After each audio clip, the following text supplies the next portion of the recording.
Muy bien, vamos a pasar al estudio de la palabra. Yo creo que hemos cantado, nos hemos preparado ya, nuestros espíritus están listos. Gracias a Elena por ayudarnos a manejar aquí el Gloria y damos gracias al Señor por la presencia del pueblo de Dios aquí de manera presencial. Buen número hoy, gracias, Gloria al Señor por eso, en verdad.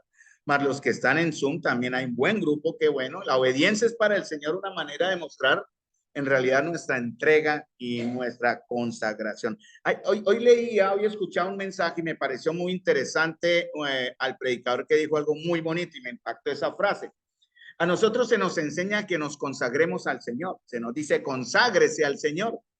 Y en realidad lo que tenemos que hacer es dejar de ponerle tropiezo a lo que Dios ya hizo. Dios ya nos consagró, Él ya nos santificó. Nosotros no necesitamos ser consagrados. Lo que necesitamos es ser obedientes, mis amados. Entonces, esa frase me impactó, ¿no? Quitemos la mano de lo que ya ha sido consagrado. Ya se le ponemos tantos peros, hermanos, a lo que debemos mostrar. Debe ser algo muy natural, debe fluir en nosotros ese aspecto de que ya hemos sido, que ya somos en verdad apartados para el Señor. Y eso de ser apartados tiene su cumplimiento en la iglesia. Vamos a Efesios capítulo 3, como la introducción que vimos el jueves anterior, ¿no? Pablo está hablando y hablamos por qué razón él habla de esto en Efesios capítulo 3, versículo 1 hasta el 13, sería el contexto de lo que vimos el jueves anterior, ¿no? Pablo está revelando aquí que le fue entregado un trabajo. Sabemos que el Señor lo apartó para ser el testigo ante los gentiles. Él estaba escribiendo sus cartas desde la prisión, desde Éfeso. La carta a los Efesios fue escrita estando él en la cárcel, atado a cadenas. No sabía en qué momento moriría. Él murió unos años después, decapitado. Pero lo que él quiere hablar es que se le fue encomendada la tarea de mostrar o de declarar un misterio escondido. Y en el capítulo 3, versículo 6, el misterio, uno de los varios que él menciona aquí en el capítulo 3, es el que está en el verso 6. Dice que los gentiles son coherederos y miembros del mismo cuerpo y copartícipe de las promesas en Cristo Jesús por medio del evangelio. ¿Sí? Ahí es donde comienza la historia o el proceso que vamos a seguir en el estudio aquí en la congregación. Vamos a tener nuevamente una palabra de oración. Padre Celestial, amado Señor, damos gracias por la oportunidad que nos das, nos entregas, Señor, de conocerte por medio de tu palabra. Damos gloria, Señor, a tu nombre por quienes hoy están aquí presencialmente reunidos como iglesia, más aquellos que en Zoom también, Señor, se conectan. Damos gracias, Señor, por tu palabra que se presenta, la presentamos con temor y reverencia. Te pido nos des un espíritu dispuesto a entender, Señor, tu verdad. Te ruego que nos des un corazón dispuesto a la obediencia y entender, Señor, lo que somos ahora como parte del cuerpo llamado iglesia. Te damos gracias, Señor, en el nombre de nuestro Señor Jesús, por tu presencia en medio de nosotros. La gloria sea para ti por los siglos de los siglos. Te lo pedimos en el nombre de nuestro Señor Jesús. Amén.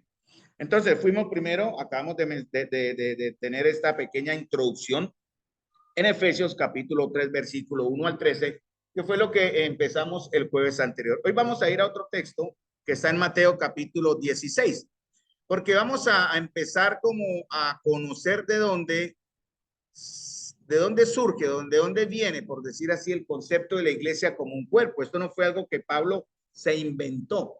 Y eso tiene muchas enseñanzas. Ya hemos visto dos de la iglesia como un cuerpo. Cuando hablamos de la membresía, es necesario que los creyentes se matriculen, digamos así, sean miembros visibles, perdón, de una asamblea local. Es la manera que Dios ha dispuesto para nuestro crecimiento. No podemos ser creyentes aislados. No somos creyentes llamados a estar en el mundo suelto, no. Estamos llamados a vivir en comunidad y en comunión. Por eso el Señor diseñó la iglesia. Y se dice que la iglesia, dice en la escritura, en Romanos, en Corintios, en Efesios, somos un cuerpo cuya cabeza es Jesús.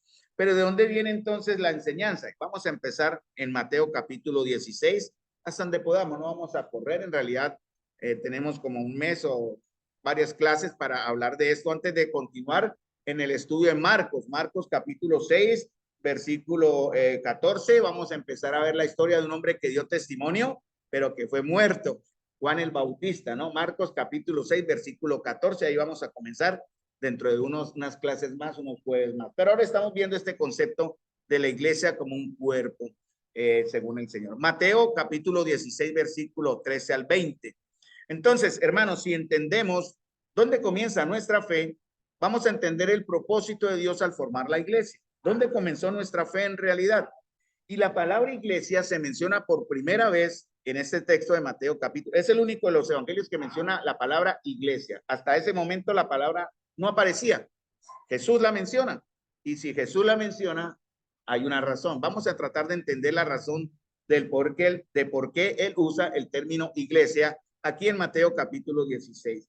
También habíamos dicho, pues para que ustedes no olviden, que todos los conceptos que vamos a conocer desde Mateo capítulo 13 hasta Mateo capítulo 25, 26, son conceptos y principios que se aplican a la iglesia de hoy, ¿verdad?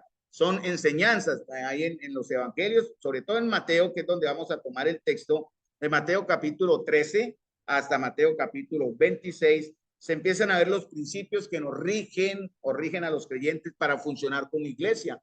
Y el Señor aquí en Mateo 16, 13 está hablando de un concepto, o mejor dicho, empieza a raíz de la declaración, o de una pregunta, perdón, que él hace a sus discípulos, ¿verdad? La palabra iglesia comienza acá, porque el Señor les hace la siguiente pregunta. Viniendo Jesús a la región de Cesarea de Filipo, estoy leyendo en Mateo capítulo 16, versículo 13, él les pregunta a sus discípulos, bueno, ¿y quiénes dicen los hombres que es el Hijo del Hombre? Y ellos dijeron, unos Juan el Bautista, otros Elías, otros Jeremías o alguno de los profetas. Y él hace una pregunta que se la pasa a todo aquel que dice creer en él. Y yo en cierta manera la usaría para decirles a ustedes, como a mí mismo me tocó enfocarme cuando estudié la lección, hacerme esa pregunta. Bueno, y Carlos, ¿quién dice que es Jesús? Ustedes, ¿quién dice que es Jesús? Pedro hace una declaración maravillosa que el mismo Señor en el verso 17, Jesús le dice, bienaventurado eres, Simón, hijo de Jonás, porque no te lo reveló carne ni sangre, sino mi Padre que está en los cielos. O sea, lo que Pedro dijo en ese momento no fue algo, un arrebato, un éxtasis contemplativo, donde él dice, verdad, este es el hombre. No, Pedro declaró una verdad que es la que pone el fundamento de lo que ahora somos como iglesia. Sobre esa verdad es que nos desarrollamos nosotros. Entonces, Pedro dice, tú eres el Cristo, el Hijo del Dios viviente, como respuesta a la pregunta del Señor que dice, ¿quiénes dicen los hombres? ¿Quiénes dice usted que es Jesús? Para entender si estamos en la fe, hermano, porque es muy fácil ser cristiano hoy día. Todo el mundo es cristiano hoy día, pero desafortunadamente hay pocos creyentes. Yo siempre hago la diferencia. Cualquiera se puede llamar cristianos. Hay cristianos evangélicos, hay cristianos católicos, los adventistas, los testigos y los mormones se consideran cristianos, ¿verdad? Pero no lo son. Solamente un remanente, un grupo pequeño es llamado, catalogado como los creyentes que conforman la iglesia de Cristo. Pero estamos basados, o sea, nuestra fe y nuestro creer en el Señor se basa en esta declaración de Pedro, en esa sencilla declaración. Tú eres el Cristo, el Hijo del Dios viviente. ¿Qué significa esto, hermano? Cuando dice tú eres el Cristo, está Pedro diciendo tú eres el Mesías. Cuando reconocemos en la humanidad de Cristo, hermanos, su identificación con nosotros. Cuando Pedro dijo tú eres el Mesías, el Cristo, el ungido, lo relacionó al concepto humano, ¿verdad? Él no está hablando de Dios, sino más adelante lo menciona el Hijo del Dios viviente. Y en nuestra fe debemos entender estas dos verdades. Primeramente, conocer a Jesús de una manera personal y humana, ¿no? Por tanto, declaramos que Él es el Cristo, el ungido de Mesías, el Salvador del mundo. Dice en Juan 4:41, y leo, cuando la mujer samaritana fue impactada por el Señor, y ella fue a hablarle a los de su ciudad, ellos terminan diciendo lo siguiente en Juan 4:41, y creyeron muchos más por la palabra de Él, y decían a la mujer, o sea, por la palabra de Cristo, ¿no? Y decían a la mujer, ya no creemos solamente por tu dicho, porque nosotros mismos hemos oído y sabemos que verdaderamente este es el Salvador del mundo, el Cristo. Entonces, la humanidad del Señor es importante. Algunos han intentado meterse con eso y eso son cosas que no son negociables. En la doctrina del Señor hay cosas que se negocian como formas de práctica, ¿no? pero debemos ser muy cuidadosos cuando se meten con el Señor, hermanos, tenemos que ser celosos, ¿verdad? Y debemos defender el nombre del Señor. Él es el Hijo de Dios hecho hombre, en verdad, ¿no? Hecho nuevamente hombre con nosotros. ¿Qué más dice Pedro? Dice el Hijo del Dios viviente. Eso es reconocer el origen divino de Jesús, porque nadie más se había determinado como Hijo de Dios. Incluso Jesús fue llevado a la cruz y fue condenado por ser Hijo de Dios, ¿no? Por declararse también el Rey, el Hijo de Dios. Él verdaderamente era el Mesías, pero ellos no entendían que era el cumplimiento de la profecía de Isaías 53, donde primeramente el Mesías vendría de una manera humilde, como el Cordero, ¿verdad? Y él da muchas profecías, cumple muchas profecías durante su ministerio y vida que se lo señalan a él como el Mesías, pero un Mesías diferente, el Mesías de Isaías 53. Los judíos esperaban otra clase de Mesías, un Mesías guerrero, un Mesías que los libertaría del yugo romano, pero al ver este carpintero salido de Nazaret, pero que hacía grandes obras, que hablaba con autoridad, no creían en él como el verdadero Mesías.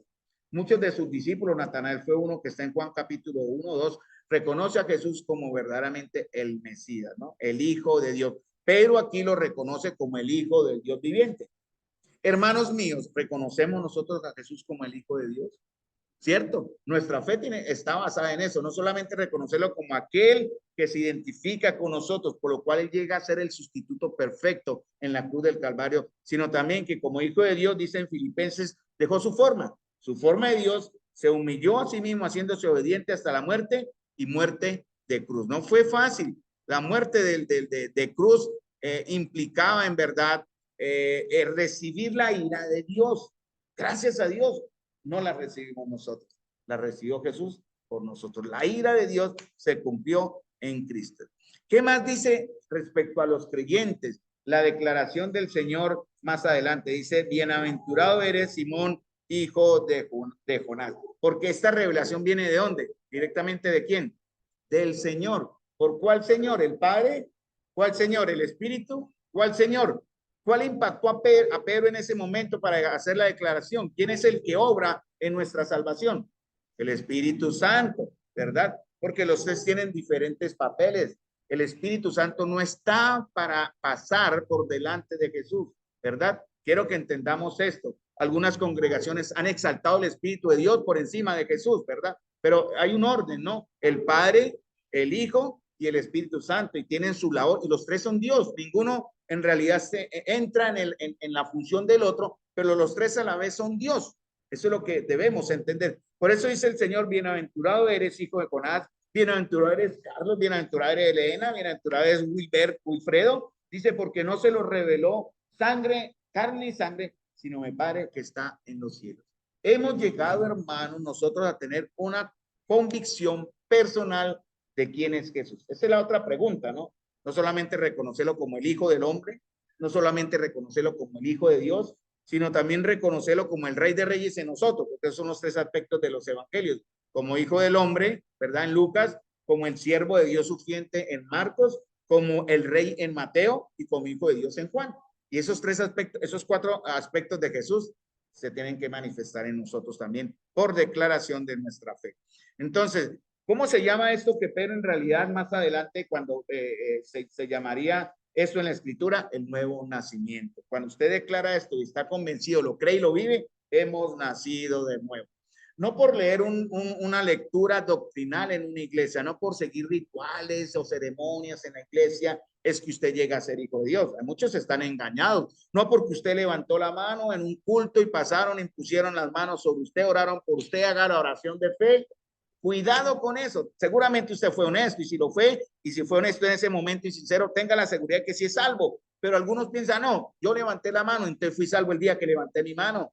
Yo fui salvo el día en que dije Jesús es el Señor. Con algunas congregaciones enseñan que si logran que usted repita en el culto de alguna manera Jesús es el Señor, porque ellos se basan en Romanos 10, ¿no? Que si confesares con tu boca que Jesús es el Señor y creyeres en tu corazón que Dios le levantó de los muertos, serás salvo.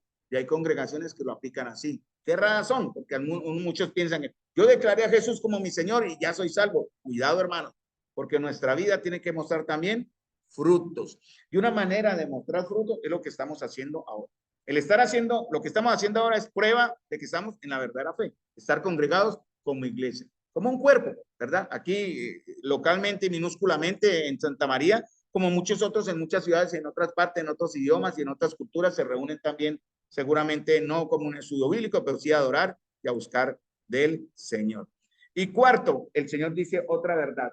Y yo también te digo que tú eres Pedrito o Piedrita, ¿no? Porque ese es el término correcto, ¿no? La Iglesia Católica ha fundamentado el aspecto del Papa de la sucesión apostólica en esa declaración. Pero si vamos al griego, hermano, en realidad lo que el Señor dijo, tú eres piedrita, sí, así el término, no, Petros, tú eres piedrita, y sobre esta roca edificaré mi iglesia. ¿Cuál roca? No la roca de Pedro, sino la roca de la declaración de Pedro. Dijo, edificaré mi iglesia, no la iglesia de Lutero, no la iglesia de Calvino, no la iglesia de Wesleyana, de Juan Wesley, no la iglesia de Maús de Carlos Lema, no las localidades del hermano Gino, no, es Cristo en nosotros la esperanza de gloria, y por eso decimos, podemos decir, y sobre esta roca edificaré mi iglesia, porque Cristo murió por su iglesia. Efesios capítulo 5 dice, maridos, amad a vuestras mujeres, como la comparación, Cristo amó a la iglesia y se entregó a sí mismo por ella. Porque este concepto de Efesios, capítulo 5, lo vamos a ver también acá en el estudio, aunque yo sé que hoy no alcanza. Entonces, la roca es el primer y gran fundamento de la iglesia. 1 Corintios 3:11 dice otra gran verdad. Vamos a 1 Corintios capítulo 3, versículo 11. Dice Pablo, perdón, en la escritura, conforme a la gracia de Dios que me ha sido dada, esa es la gracia que le habla en Efesios, yo como perito arquitecto puse el fundamento y otro edifica encima, pero cada uno mire cómo sobreedifica. Entonces, Pablo puso un fundamento, él presentó el evangelio. Sobre ese fundamento se edifica. ¿Quiénes se edifican? Los que enseñan la palabra, entregan las bases, sobre la base, las columnas, digamos así. Pero cada uno de ustedes arma el edificio, como dice en Efesios capítulo 3 o capítulo 2, versículo 20. También que la iglesia es un edificio y tiene que ser ladrillo a ladrillo construido. Por eso dice aquí, cada uno mire cómo sobreedifica. Ojo con eso, porque somos responsables delante del Señor, ya seremos llamados a cuenta de cómo estamos construyendo nuestra vida personal como parte de la iglesia del Señor, pero también cómo se está construyendo la iglesia, porque la iglesia nuestra es un cuerpo y debemos aprender a vivir así, como un cuerpo vivo y un edificio que se está construyendo, como dice en Efesios, un edificio que llegará a ser un templo santo al Señor. Y por eso dice, y si sobre este fundamento, primera de Corintios 3:11 dice, porque nadie puede poner otro fundamento que el que ya está puesto, el cual es Jesucristo. Y sobre este fundamento alguno edificar oro, plata, piedras preciosas, seno, jarezca, la obra de cada uno será manifiesta, porque el día la declarará, pues por el fuego será revelada, y la obra de cada uno, cual sea, el fuego la probará. Lo que enfoca aquí es que hay un fundamento inamovible. Ese fundamento no se cambia. Por eso la iglesia de Dios está llamada no por los pastores solamente, no por los ancianos solamente, hermano, sino cada uno de nosotros somos responsables de cuidar que sobre ese fundamento se levante la verdad. Por eso nosotros en nuestras asambleas somos ortodoxos. ¿Saben qué significa ortodoxos? Rectos en la enseñanza. No nos basamos en entregar a la congregación, alimentar a la congregación con enredos, con ilusiones, con visiones, con parafernalias que motiven la emoción. No, estamos directamente a la escritura y la escritura es la que nos habla a nosotros. Yo por eso debo ser muy cuidadoso de hablar la escritura. Pero decía en primera Pedro 2, 4 al 7, que hay una piedra viva, ¿verdad? Que nosotros somos piedras vivas, que hay una piedra principal llamada piedra del ángulo, una piedra que los edificadores han desechado. Entonces, todos nosotros los creyentes, dice Pedro, somos ¿qué? Piedras vivas, que formamos parte de una estructura o casa espiritual que Dios está edificando, ¿verdad? Ese es el trabajo de Dios. Y vean, hermanos, el Señor terminará su obra, pase lo que pase.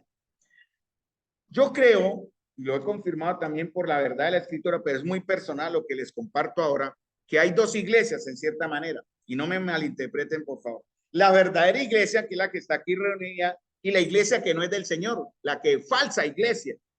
Algunos enseñan que la iglesia pasará por los tiempos de juicio de Dios, pero la falsa iglesia, no la iglesia del Señor verdadera. Los verdaderos, en el tiempo que el Señor determine, seremos llevados, porque así como Cristo amó a la iglesia, no permitirá. Primera de Tesalonicenses 5:10 habla de esto, ¿no? Dios no nos ha puesto para alcanzar ira, sino para alcanzar salvación. Y el Señor llevará a su pueblo en su momento, ya sea que alcancemos como dolores de parto a experimentar tristemente los juicios de Dios que trae sobre el mundo, ¿no? Por causa del pecado del hombre, pero aún así la iglesia será protegida, la verdadera iglesia será protegida del juicio de Dios, porque Él cuida a su amada. Entonces, vamos a ver eso también. Y la iglesia, entonces, se comienza a construir sobre la declaración de Pedro. ¿Qué dice más la escritura? El Hijo de Dios ha venido a revelar al Padre, ¿no? Él ha venido a mostrar al Padre, ¿verdad? Ha venido a mostrar al Dios viviente, ha venido a mostrar al Santo, ha venido a mostrar al justo, al misericordioso, a aquel que motivado por amor y gracia hacia nosotros, muertos en delitos y pecados, anuncia, nos dice, nos da la gran nueva, que se llama Evangelio, que podemos ser salvos, pero bajo las condiciones de Dios, no bajo las condiciones de los mismos hombres. Entonces, sobre esta roca, Cristo, Dios construirá su iglesia, su asamblea, su congregación, su localidad, personas participantes de esta preciosa fe.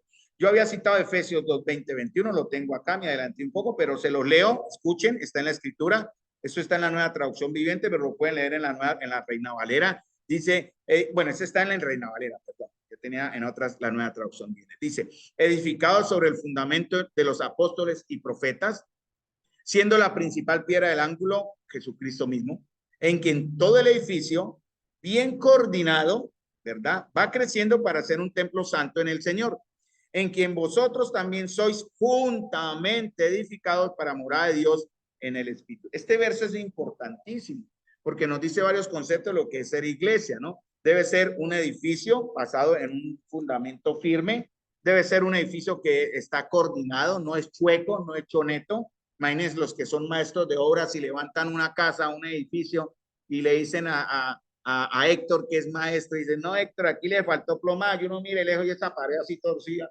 ¿Qué dirían del pobre Héctor? Este hombre no sirve, ¿no? Tumben eso, ¿cierto? Sí, la torre de Pisa que se cayó de un lado. No, la iglesia nuestra tiene que ser bien coordinada y crecer de manera unánime y uniforme. Hermano, pero ¿de quién es esa tarea? ¿De quién es esa tarea? De Dios, pero ¿a través de quién? De todos nosotros. Algunos le dicen, ah, no, el pastor, ah, no, el anciano. Sí, nosotros como maestros mostramos, edificamos, pero cada uno de ustedes mira cómo sobreedifica sobre esta verdad. Por eso, si ustedes me ven a mí equivocarme, porque yo me equivoco, hermanos, voy a negar humanamente, estoy también aprendiendo, pero una cosa de la que sí no me voy a equivocar nunca, hermanos, es cuando hablo del Señor, porque el Señor es inmutable. De pronto en algunas interpretaciones pueden haber matices, ¿no? Pueden haber cositas que son negociables, que son llevaderos, eso no daña nuestra fe ni rompe nuestra comunión, eso no va a cambiar en nada de lo que ya somos, pero lo que sí no voy a equivocarme nunca, porque está muy claro en la escritura, es quién es Dios, ¿verdad? Su carácter, su obrar en nosotros, sus planes, eso es algo que no se negocia, y si somos todos en la fe, ya sea diferentes denominaciones, valga el nombre de denominación, llegamos al mismo punto, de entender quién es Dios verdadero. Hay unos que se han alejado, hay unos que niegan, por ejemplo, el concepto de la Trinidad de Dios. Ustedes ya los conocen, ¿cómo se llaman, no? Los unitarios o los Jesús solo, ¿no? Aquí tuvimos un hermano que era unitario, ¿no? Y estuvo con nosotros en la un buen tiempo. Cuando al fin se retiró, nos profetizó, ¿no? Profetizó. En 6 meses habrá un billar, creo que fue, ¿cierto? Un billar allá. Y se fue. Han pasado 18 años sin ningún billar, obviamente. Tenemos arriba el local, arriba la terraza para hacer. Pero no, él no sé, en su ignorancia y en su celo, que no era bíblico, lo amamos, José Alberto, ¿te acuerdan? José Alberto y Sonia, lo amamos. Él no se fue peleado, pero él en su celo poco bíblico profetizó una mentira, obviamente. Pero lo tomamos como ilustración y chiste. Pero el Señor sí ha edificado una iglesia coordinada, ¿no? Dice que va creciendo para hacer que un templo santo. Santo es consagrado, ya nos consagró el Señor. Dicen que en vosotros también sois juntamente. Por eso el reunirnos como, mira, hoy me sorprendí, créame, de verdad, soy de poca fe, pero hoy buen número, gracias, la gloria es para el Señor, no es por mí. Ustedes vienen acá, es por el Señor. Los que están en Zoom, hay un buen número también, es por el Señor. Y esa es la única manera en que dice, podemos ser juntamente edificados. Usted podrá decir, bueno, yo oro en la casa y no voy a la reunión. Usted lo puede hacer, pero no es lo que Dios manda. Usted está en desobediencia. A menos que haya algo que en verdad le impida. Hay situaciones que hay que ser justos, ¿no? Pero los que podemos levantarnos y andar y venir, venimos en la medida en que podamos en nuestras capacidades y comodidades, ¿verdad? Ustedes me entienden. Entonces, ¿qué otra cosa dice el Señor en Mateo? Dice que la iglesia de Cristo tiene una promesa. ¿Una promesa de qué? Dice Mateo 16, dice, y las puertas del Hades no prevalecerán sobre ellas. El Hades significa la muerte, ¿no? Tenemos victoria sobre la muerte, como el resultado del pecado, la muerte vino, ¿verdad? Y sobre Satanás tenemos victoria sobre el mundo que se esfuerza por destruir la iglesia. Hoy el predicador que escuchaba dijo una frase que me impactó. Mi esposa, yo estaba arriba haciendo algo en la azotea, decía, ¿con quién habla? ¿Con quién habla, Carlos? No, yo era repitiendo lo que el predicador decía porque me gustó interesante. Satanás es grande, es inmensamente estúpido, usé esos términos, inmensamente estúpido y grandemente glorioso, en cierta manera, lo quiso decir así. ¿Por qué? Satanás creado para perfección. Estúpido, ¿por qué? ¿Por qué cambió la gloria de Dios? ¿Por qué se dejó llenar de soberbia y orgullo? Decir, seré semejante a Dios junto a las estrellas, te subiré a lo alto y pondré también mi trono. Él siempre ha querido ser como Dios. Cuando Satanás busca la caída del creyente, hermano, no es la caída hacia abajo, es la caída hacia arriba. Sean como Dios, dice. Haga lo que usted quiere, haga su voluntad, porque yo la hice. Satanás es estúpido. Fue el término que usó el predicador. Yo solo lo uso. Estúpido es tonto, necio, bobo. ¿Cuántos de nosotros hemos sido estúpidos, tontos o bobos al buscar lo que perece, al buscar la carne, al vivir en pecado, hermano, cuando tenemos la gloria esperándonos? Cuando el Señor dice, usted ya está asegurado, mi identidad con Cristo está firme. Por eso, hermanos, vamos a tratar en verdad de entender la naturaleza de la iglesia. Y cómo cada uno de nosotros, cada uno de ustedes como miembros de esta iglesia, porque tenemos que, hablamos de esos dos conceptos que ya adelantamos, la membresía, que es importante ser miembro de una iglesia. Al creer, usted ya es parte de la iglesia. 1 Corintios 12:13. En un mismo espíritu fuimos todos bautizados por el mismo espíritu, ¿verdad? Pero es necesario que usted se desarrolle, se forme en una iglesia local. Por eso muchos de ustedes están mirando con curiosidad. Algunos miran el nuevo tablero allá con las fotos de los miembros de nuestra congregación. Cada uno de los que están en ese tablero tiene una responsabilidad, no por estar en el tablero, ¿no? Igual la foto se puede quitar, sino tienen una responsabilidad por ser parte de la iglesia local aquí en este barrio llamado Santa María. Nuestra asamblea no tiene nombre, se dice Santa María porque es el barrio, ¿no?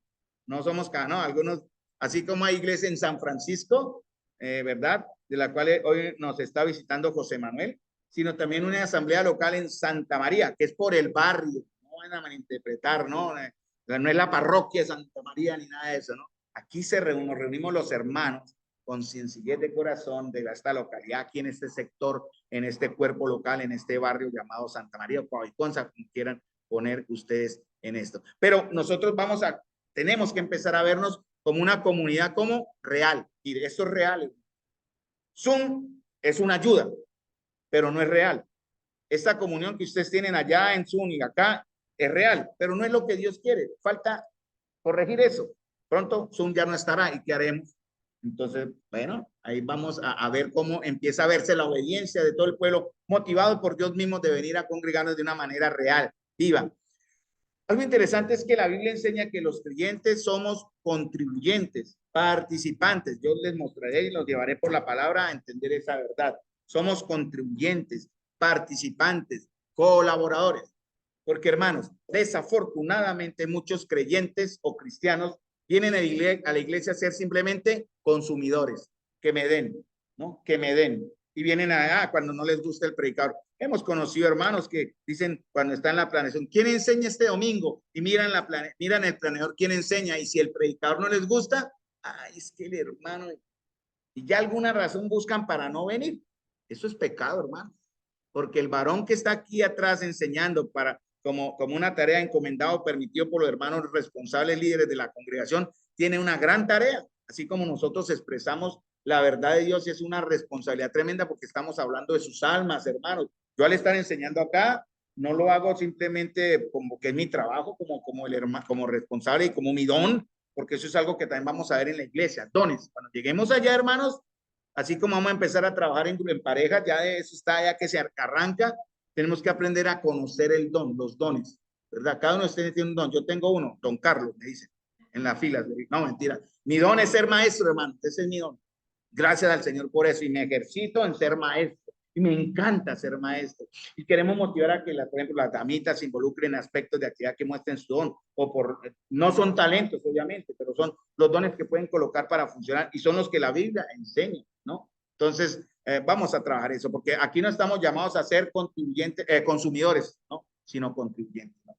No, que me den, no, yo me voy a esa iglesia, no hay amor, no me dieron amor, me voy a otro sitio donde sí me den amor. Cosas así, no, no me saludaron, entonces me voy de la comunión porque no me saludaron. Ah, no, no me visitaron, entonces me voy de la comunión porque no. Bueno, y usted puede poner todas las excusas que usted quiera. Delante de Dios, algún día daremos cuenta. Y Él nos sacará la listica, bueno, tal, y todo lo que perdimos, lo que Dios nos dio. Entonces, hermanos míos, entendamos que ahora pertenecemos a una familia. Por eso yo dije en los caballeros el sábado, creo que lo mencioné, me gustaría, pero eso es una expresión, ¿no? Nuestra asamblea no debería llamarse Asamblea Local Santa María, sino Filadelfia. Amor entre hermanos. Fileo, amor, delfos, hermanos. ¿Sí? Es una manera donde mostramos en verdad de que estamos hechos. La gente se pregunta. Y hay sitios donde me preguntan, oiga, ¿qué está pasando en Santa María? Y yo, no está pasando nada, es el Señor actuando. Y ya llegó la hora en que el Señor está orando en nosotros. Y en la fe de Santa María, o del local, aquí en el aspecto local del barrio, hay otros que preguntan, ¿por qué Santa María está actuando? ¿Por qué así?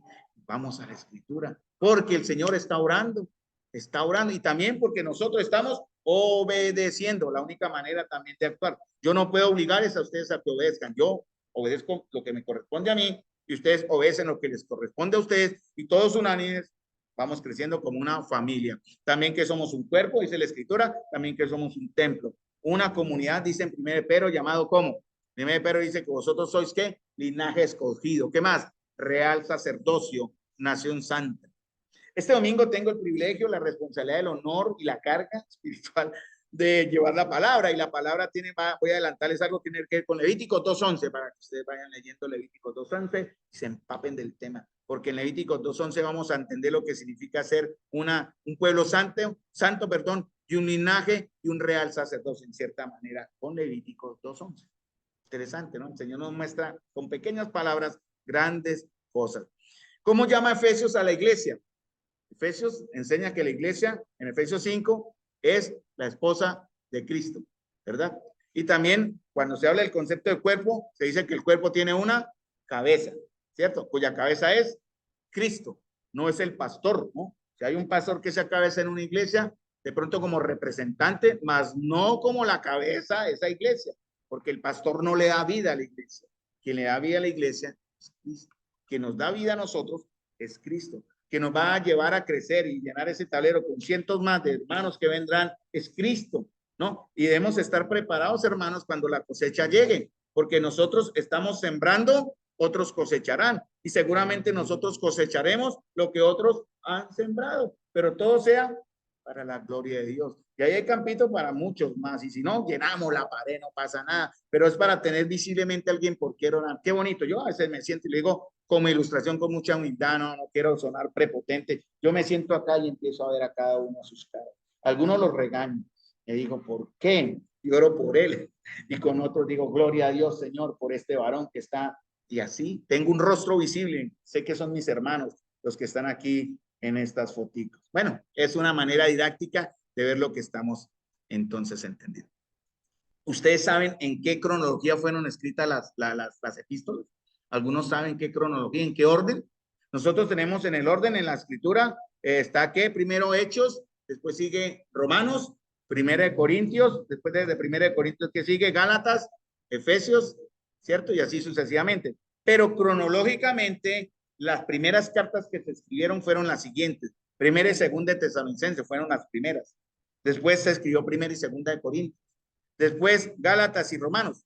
Por eso el primer concepto que aparece para funcionar doctrinalmente como iglesia va a aparecer en Corintios, que fue la primera carta que en el orden cronológico, ¿no? Porque si vamos a Romanos, Romanos habla del concepto de cuerpo, pero Romanos vino después. la primera carta en la cronología que nos lleva a decir dónde aparece la iglesia nuevamente mencionada como un cuerpo, que es el tema que vamos a comprender, está en Primera de Corintios. Entonces, es el tema, es en el tema precisamente de la iglesia relacionada con la cena del Señor y los abusos que la inmadura iglesia de Corintio sobre este delicado tema actuaba. Fíjense que el Señor cómo nos ama, hermanos. ¿Cuánto nos ha amado el Señor? Por 30, 20, 30 y tantos años hemos estado acá, 20 y tantos años hemos estado acá. Y el Señor nos sigue amando y hemos sido inmaduros, niños, hermano. Hemos sido una iglesia dura para crecer, ¿no? Nos ha faltado vitamina, ya estamos cogiendo palabras, estamos cogiendo carne, huesos, coyunturas, estamos aprendiendo a amarnos más y a funcionar en una unidad perfecta. Eso es un proceso de Dios, ha llevado 20 años.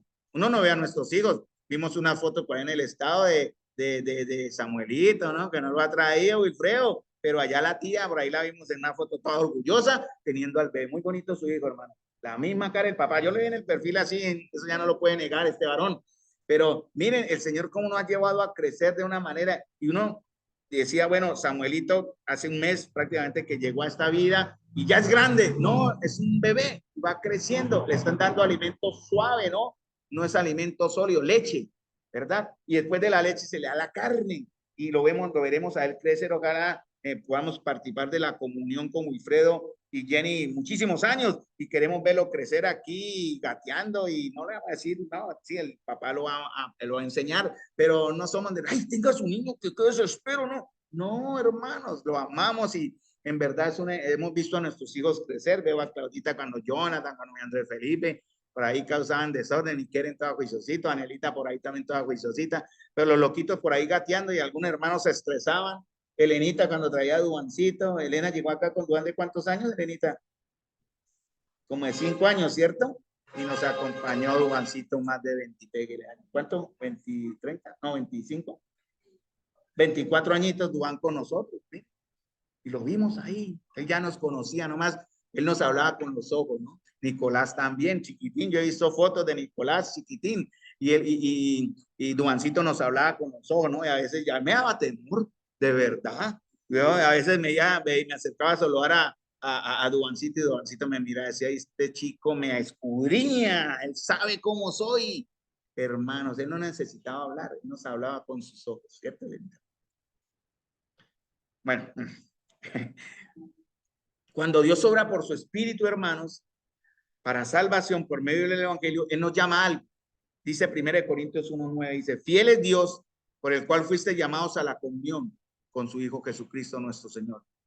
Y nos llama a ser también, a tener comunión tantos con Jesús, no solamente con Jesús, en 1 Corintios 1:9, sino también como un pueblo. Eso es tarea del Señor. 1 Corintios 10, 16, 17 dice, mire hermano, aquí es donde comienza a mencionarse la palabra iglesia como cuerpo. Dice, la copa de bendición que bendecimos no es la comunión de la sangre de Cristo. El pan que partimos no es la comunión del cuerpo de Cristo. Siendo un solo pan, nosotros, con ser muchos, somos un cuerpo, pues todos participamos de aquel mismo pan. Entonces, hermanos, dos cosas para prácticamente ya terminando. Hay material. Damos gracias a Dios, hermanos, por los que estuvieron con nosotros y que ahora están en la presencia de Dios. Mencioné a Juan, pero también debo mencionar a Sofía, ¿cierto? Que está en la presencia de Ana Sofía, que está en la presencia de Dios. ¿Cómo están ellos ahora, hermanos? ¿Cómo están? ¿Cierto? ¿Cómo están? Ya no hay enfermedad, no hay dolor, no hay muerte. Ya pronto algún día los veremos, ¿cierto? Yo creo que los primeros que vendrán a las puertas del cielo, así lo veo yo muy inocentemente, serán ellos. ¿Se imagina? Elena, van brincando y corriendo, mamá. Bueno, no, vamos a la escritura porque la escritura es la que nos dice cómo será todo, pero dice la verdad, la palabra dice, allá no habrá llanto ni dolor. Las primeras cosas pasaron. Gloria al Señor por eso. Entonces, hermanos, terminando, la comunión con Jesús, 1 Corintios 1:9, y la comunión de la iglesia, 1 Corintios capítulo 10, están relacionados en el Nuevo Testamento. Como dije anteriormente, los creyentes somos piedras vivas. Dios está edificando sí o sí a su iglesia. Traerá pruebas, algunas las quitará, otras las fundamentará. Por eso él habla en Apocalipsis, ¿no? Que si no obedecemos, dice, él quitará nuestro candelero. Él dice, háblale al ángel de la iglesia en Éfeso, en Tiatira, en Pérgamo, en en la Odisea y todas. Y él habla a aquellos que están al frente dirigiendo los destinos espirituales. ¿Quiénes son? ¿Solamente el anciano? Todos nosotros, hermanos. Por eso ustedes me cuidan a mí, yo los cuido a ustedes. Ustedes están muy por encima de Carlos y yo de igual manera, Carlos estará muy por encima de ustedes en esa correlación como cuerpo. No olviden eso, hermano, porque es muy importante. No olviden esos conceptos de que somos piedra viva y que estamos creciendo en esto. Entonces, no olvidemos el privilegio que tenemos semanalmente de congregarnos para tener comunión con los redimidos. Me sorprende mucho cuando muchos, entre comillas, creyentes prefieren reunirse con el impío antes que reunirse con los hijos de Dios. Y es duro, ¿no? Pero bueno, es un proceso y cada cual lleva un proceso a su manera. Y tenemos que ser alimentados por la palabra del Señor. Vamos a dejar aquí, hermanos, porque cuando lleguemos al punto me faltó, pero no importa, no vamos corriendo, lo importante es que ustedes me entiendan. Si hay preguntas, si hay dudas, por favor, hablen conmigo, ¿no? Yo digo, me puedo equivocar porque también estoy aprendiendo. No me quiero equivocar, obviamente, pero me puedo equivocar. Pero hay cosas, como dije, que no van a ser negociables. Esto que estoy hablando no es negociable, que es directamente enseñar la verdad en la escritura. De pronto la manera en cómo lo vamos a ver sí se puede mirar de otra forma. Pero bueno, hermanos, parando acá porque más adelante iremos a Génesis y pasaremos por Efesios 5, 25 al 32. Y después iremos a Génesis, donde comienza el concepto de ser un cuerpo, ¿sí? Porque en Efesios capítulo 5 habla también de que Cristo, que la iglesia es la esposa de Cristo, y eso nos lleva a Génesis capítulo 1 hasta el capítulo 3. Vamos a parar acá, mis amados hermanos, y vamos a tener una palabra de oración, dándole gracias al Señor por este tiempo. Espero haber sido claro, por eso si hay preguntas, bienvenidas sean. Vamos, las estudiamos en la escritura. Aquí los espero para con Biblia en mano, ¿cierto? Estudiemos la palabra, si hay dudas, ¿no? Algunos me hacen preguntas y me ponen a estudiar y yo con gusto lo hago y doy la respuesta, pero qué bueno es que venga, estemos, abramos la Biblia y estudiemos con la guía del Espíritu la respuesta a su duda y así llegamos a entender los conceptos que en algún momento pueden confundir. Y no hay confusión, ¿no? Ya también llegaremos a ese punto porque lo que tiene que ver con iglesia tiene que ver con un concepto que está en 1 Tesalonicenses capítulo 5, creo que es, pero lo busco, capítulo 5, si es capítulo 5, ya lo leo. Y el mismo Dios de paz os santifique por completo y todo vuestro ser, espíritu, alma y cuerpo sea guardado irreprensible para la venida de nuestro Señor Jesucristo. Ese concepto también lo vamos a ver, pero ya cuando lleguemos allá. Eso tiene que ver todo con ser un cuerpo, alma y espíritu. Pero vamos a explicar eso con la palabra y no con conceptos humanos. Oremos, hermanos. Padre Celestial, Señor, gracias te damos, amado Señor, por la bendición, por la gracia que tenemos de parte tuya, Señor, de ser edificados en tu palabra. Gracias, Señor amado, por tu pueblo aquí reunido, Señor bendito, y porque en verdad, Señor amado, crecemos en la verdad de tu palabra.